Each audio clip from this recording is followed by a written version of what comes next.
বিগত 15 বছর দেখেছি, অমুককে বলে এসেছি তমুককে ক্ষমতায় রাখার জন্য, বলেছিল না?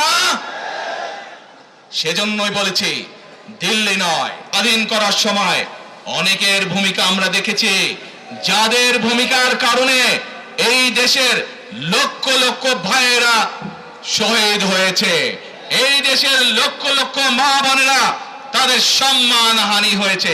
কাজে তাদেরকে তো বাংলাদেশের মানুষের মধ্যে দেখেই নিয়েছে। এখন প্রিয় ভাই বোনেরা, এই কুফরির বিরুদ্ধে, এই হঠকারিতার বিরুদ্ধে, এই মিথ্যার বিরুদ্ধে আমাদেরকে ঐক্যবদ্ধ হতে হবে। আমাদেরকে ওই যে টেক ব্যাক বাংলাদেশে থাকতে হবে। আমরা দেশকে স্বৈরাচার থেকে মুক্ত করেছি, এখন মানুষের অধিকারকে প্রতিষ্ঠিত করতে হবে। শুধু ভোট, শুধু কথা বলার অধিকার প্রতিষ্ঠিত করলে হবে না, মানুষকে স্বাবলম্বী করে নিজের পায়ে গড়ে তোলার ব্যবস্থা করতে হবে।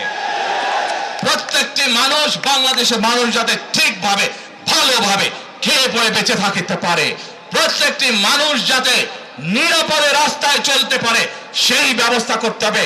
সেটাই হচ্ছে টেক ব্যাক বাংলাদেশ। আমরা বিগত 15 বছর দেখেছি, অমুককে বলে এসেছি তমুককে ক্ষমতায় রাখার জন্য, বলেছিল না? সেজন্যই বলেছি দিল্লি নয়। আমরা দেখেছি যারা 71 সালে ছিল তারা কাদের সাথে লাইন দিয়েছিল, যাদের কথা একটু আগে বললাম, যারা মিথ্যে কথা বলে ঠকাচ্ছে মানুষকে, আমরা দেখেছি তাদের আস্তানা কোথায়। সেজন্যই বলেছি যেমন দিল্লি নয় তেমন পিন্ডি নয়, নয় অন্য কোন দেশ, সবার আগে বাংলাদেশ। এবং যেহেতু আমরা বিশ্বাস করি দেশের মানুষই হচ্ছে আমাদের রাজনৈতিক সকল ক্ষমতার উৎস, সেজন্যই আমরা দেশের মানুষের ভাগ্য উন্নয়নে বিশ্বাস করি।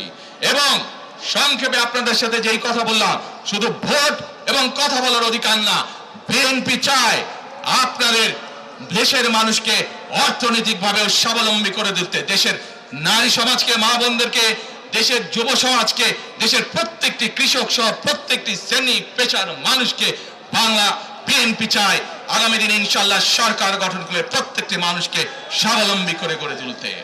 প্রিয় ভাই বোনেরা, সেজন্যই আমরা আরেকটি কথা বলি, আমরা দেখেছি কিভাবে শহীদ জিয়ার সময়, দেশে খালেদা জিয়ার সময় দেশকে আমরা এগিয়ে নিয়ে গেছিলাম। দেশে কলকারখানা তৈরি হয়েছিল, মানুষের কর্মসংস্থান ছিল, দেশের মানুষ বিদেশে গিয়েছিল।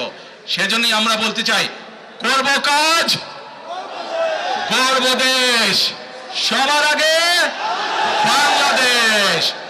করব কাজ, গর্ব দেশ, সবার আগে বাংলাদেশ।